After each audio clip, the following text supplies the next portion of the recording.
Yesterday we started talking about Mechiras Chametz. We're discussing the whole concept, where it originated from, and about Chametz that was by a Jew over Pesach. He can benefit from it after Pesach. And we're talking about the supermarkets and stores and corporations and all that. Okay, so the bottom line is, like we started talking yesterday, that today, because there's complications in the actual transaction with the non-Jew, so therefore today the minhag is, with very, very, very few exceptions, that you don't sell the chametz to the rabbi, which is a misconception. They appoint the rabbi as the agent to sell the chametz for you. Therefore, what people don't realize, some people say they don't sell the chametz until Mamash Erev Pesach. They think they first have to put away all the chametz and then they could go sell the chametz to the rabbi.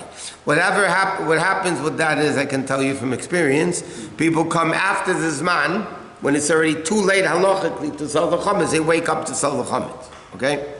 So therefore, you could do it even 10 months in advance. All you're doing is appointing the rabbi on Erev Pesach, that on Erev Pesach he should sell the chametz for you. You're not giving it to him, it's still yours. You're just appointing him an agent to sell the chametz on Erev Pesach. So there's a document which is called Shtar Hashah, which means the power of attorney, that basically you sign your name on the document, that you, and in other places they're very, very meticulous. They write which cabinet, and which this, and which that, and which, every single place where the chametz is. In Chabad, because we do the sale differently, so we're not makpid in writing all the places exactly in the house where the chametz. So you put your name and address, which really includes, now let's say you have a business, so then you should put down the business address too. What happens if somebody didn't? After the fact, it doesn't matter, because you're basically selling any chametz you own. It doesn't matter where it is. Technically, halachic, if you just put your name down, okay, and you didn't write the address, it's still a sale.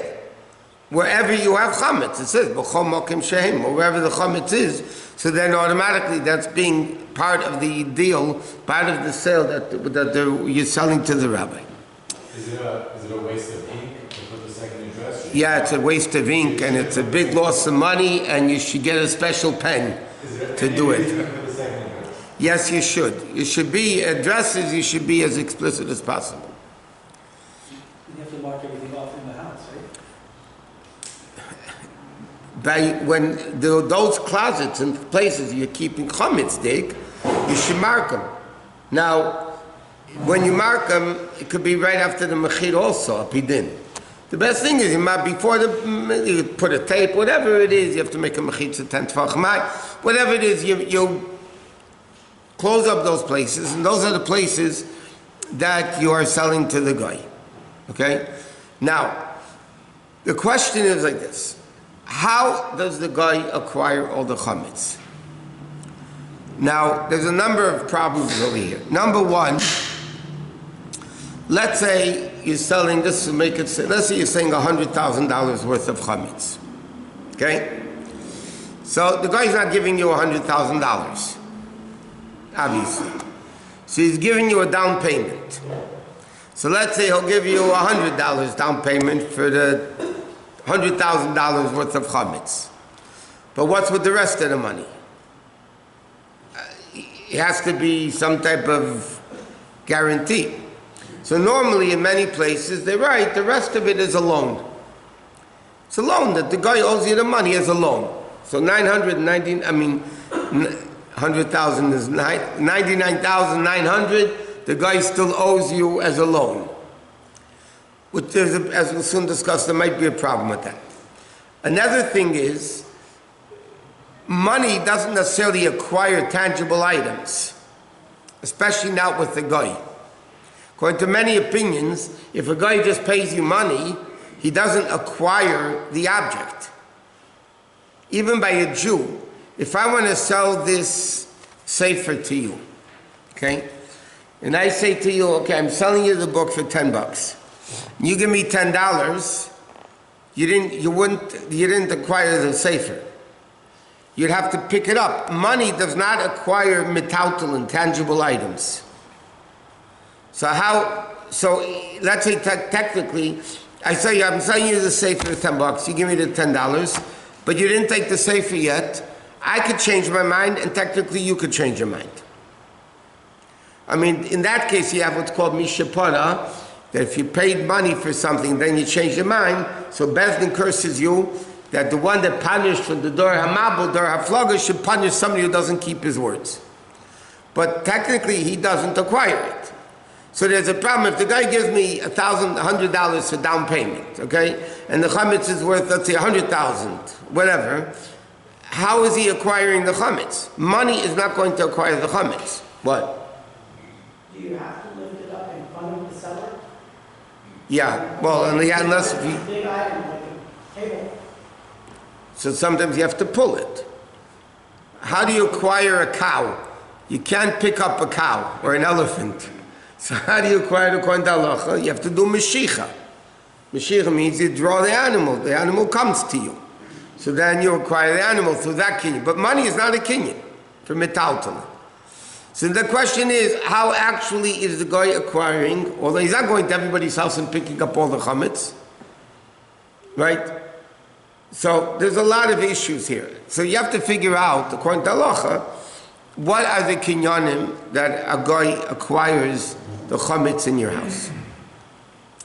Secondly, according to many rishonim that were not printed in the earlier times, they write that this concept of that the rest, that you give me a down payment and the rest is a loan, there are many rishonim that hold it only applies to a Jew, not to a guy. A guy, zakaf olav b'milva, mean you'll give him as a loan, it's not a kinyan in halach by a guy. According to many rishonim that were not known of in the earlier generation because they found manuscripts and they printed them and whatever. So that also would be an issue. Because if the guy's going to owe me the loan, so then according to many rishonim that's also not valid. So there's a lot of issues here in how the guy is going to acquire the chametz. So let's go through some of the kinyanim that you do for the guy to acquire the chametz. But before we go that, when you sell the chametz as the agent to the Rav, okay, technically, if you call him up over the phone and say, would you please sell my chametz? Al Pi Din, it's good. Because you're just appointing him as an agent to do something good, to get rid of your chametz, that you shouldn't be transgressing chametz shalav Pesach. Preferred is to write it down. Some people make a kinyan with a handkerchief also, not halachically that you need it, but just to show it's a real thing, it's not just a bluff. It's brought down that the native Yehuda, who's the Rav in Prague, would write down all the people's name in the city. Why? There's a rule, you could do something good for somebody with zachem la'adam shelo b'fanav. You could do something good for somebody without him even knowing about it. So because it's a schus for a Jew not to own chametz on Pesach, and then also he wouldn't be able to use the chametz, so Native Yehuda was of the opinion, he wrote down all the people in the city, and therefore everybody's chametz was sold. But then if they used it, they'd be stealing. Yeah, but then you work out with the guy afterwards. He forgives you for that. I make up with the guy afterwards in case. No, a lot of people do. So, okay, so given a gilidas is enough, but you write down your name that's 100% valid, and things like that. Okay, so now, the Rav is dealing with the guy directly. We're not going to finish this tonight, but just discuss one thing. One of the acquisitions in halacha is, if I acquire land, I can automatically acquire, it's called kinyan agav. Kinyan agav means by acquiring land, I can automatically acquire tangible items without even picking them up. By acquiring the land, I can acquire, if I make up, I'm acquiring together with land, then even if I don't pick up the tangible items, I'm acquiring it through the land. So the guy actually does is he rents. This is all in the Shtar Mechira, the document. The guy actually rents from every single Jew who's selling his chametz the place where the chametz is. It's usually in a cabinet which is connected to the ground, or the room which is connected to the ground. So actually the guy is renting, not only is he selling the chametz, but he's renting all the places where the chametz may be. So then that land you do acquire with money. You could acquire land by money. Then how is he not acquiring Pesach stuff too? No, you're only renting the place where the Chametz is on. I see. And you're not selling him the Pesach things, you're only selling him the Chametz thing. So then you rent, actually it's in the document, you rent him. Now, how does he, so he has to give you a down payment for the rental too, right? So let's say he'll give you $100 down payment for the Chametz, $100 down payment for the rental. Okay? So therefore he's acquiring the land, and then through the land he's acquiring all the Chametz that's in the land. Then you do another kinyan with the guy is a handkerchief. When he gives you a handkerchief, it's called kinyan sudar, also got agav sudar, means that by him giving me the handkerchief, I give him all the chametz. So that's also Bais Din, that's also a kinyan which is learned out from Tanakh. Then you give a key to the place. Giving over a key is a form of an acquisition. Then you do handshakes. There's a whole bunch of kinyonim that you do with the guy. What? With regards to farm animals, chickens, ducks, so you wouldn't have to pick them up and give them over to a goy. If you're renting the land. So if you write on the shtar the location of the farm. But then you can't feed the animals chametz. You're not doing it. There's a goy that's doing it. But is it the guy that you're selling it to? The other goy is giving chametz on his own to the animals. Whose animals are they? Originally the yid. And the yid sells them to the guy. Sells it on the shtar and chira. Yeah, and now who's feeding the animals? Different goy. With whose money is he feeding the animals? You gave him chametz that he owns. You gave it to him. How does he acquire the chametz? It's in his property. He has to pick it up. How about that same guy? He sold the chickens. He sold the chametz. But again, if you're not going to sell the chametz properly to that guy with the chickens, all your chametz is usher. If it's not done correctly, you can mess up one thing. It's not a kinyan. Why are we selling the chickens? What? Why are we selling the chickens? Why are we selling the chickens? Yeah. No, because if they're your chickens, you can't feed them chametz. Then you're benefiting from chametz. You can't benefit from chametz. So therefore, you can't feed your animals chametz on Pesach. You have a dog, a cat. You have to make sure the dog food that you're feeding them doesn't have chametz. There's lists already of dog foods and cat foods. But you have to understand, they're feeding your animal, you're benefiting from it. Does that include kidneyot for... No, kidneyot you're allowed to benefit from. Even an Ashkenazi could feed kidneys to dog. Unless they're Chabad dogs, then maybe they won't eat kidney. They tell a story.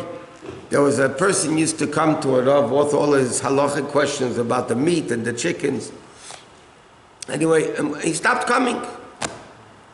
For a long time he stopped coming. The rabbi was surprised. We used to come every week, every month, whatever. So finally the rabbi bumps into him. It's a year later. He says, I haven't seen you for a long time. Where have you been? He says, well, it's too long of a journey to come to you, so I did another thing.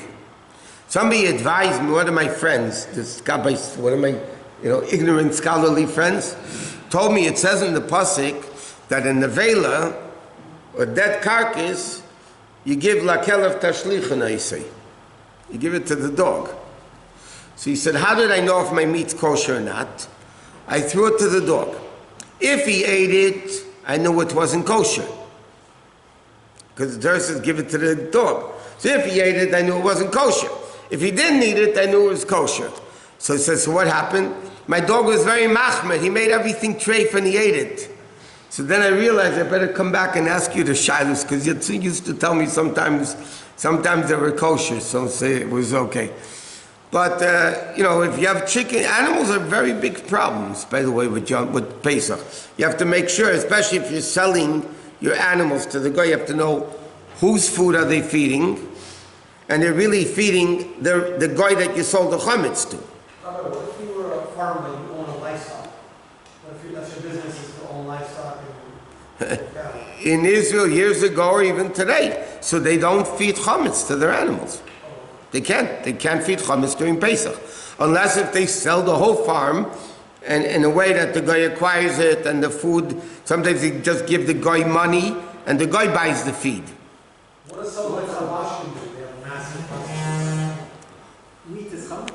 Huh? If you have something that's wheat, Wheat is chametz. grind up. Wheat is chametz gamor. Today you buy a thing of flour in the store, it's completely chametz. Machat shin is no meisem mechavei v'mayim kim shula gal teiro.